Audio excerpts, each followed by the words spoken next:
তো আজকে আমি সবজি পাকাইতেছি। এখানে আমি নিচ্ছি গাজর, মিষ্টি কুমড়া, তারপরে বরবটি, কপি, শসা, ভেন্ডি, আলু, এটি দিয়ে আমি একখানে করে সবজি পাকাইতেছি।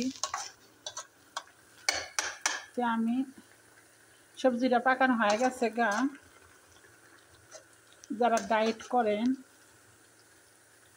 তারা অবশ্যই সবজি খাওয়ার চেষ্টা করবেন, বিভিন্ন ধরনের সবজি। তা আমি এটা এখানে দিয়ে দেবো। আমার একটু রান্নার শেষে ভাতটা বসিয়ে দিন।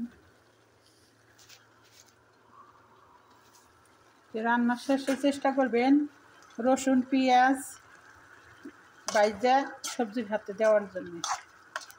তাহলে কি হয়, সবজিটা স্বাদ সুস্বাদু বাইরে যায়, একটু স্বাদ বাইরে যায় সবজি। তাই আমি অল্প তেলে রান্না করতেছি। যারা ডায়েট করেন তারা অবশ্যই চেষ্টা করবেন অল্প তেলে সবজি পাকানোর জন্যে। তো মোটামুটি হয়ে গেছে গা। আমি চুলাটা এমনি বেড়া দিব।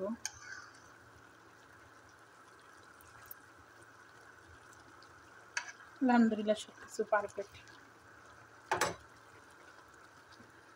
হ্যালো বিয়ান, আসসালামু আলাইকুম। আমি সাথী সৌদি আরবে থাকি। সৌদি আরবে রাত পোয়ালি শুধু পোলট্রি, মুরগি, দুম্বার মাংস এই ছাড়া এরা কোনো কিছু খায় না। উটের মাংস কম খায়। তা আমার আর খাইতে যত ভালো লাগে না, আমি কী করবো, অবশেষে আমি সবজি পাকায় নিলাম। একটু জিরার গুঁড়া দিয়ে দিই।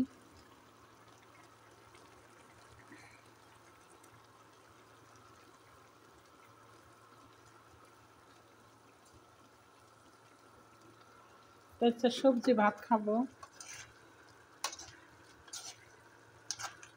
আজকে। এটা খাইতে পারবো না, অনেকখানি সবজি ফ্রিজে থুইয়া পরে ধীরে ধীরে খাবো, গরম করে গরম করে।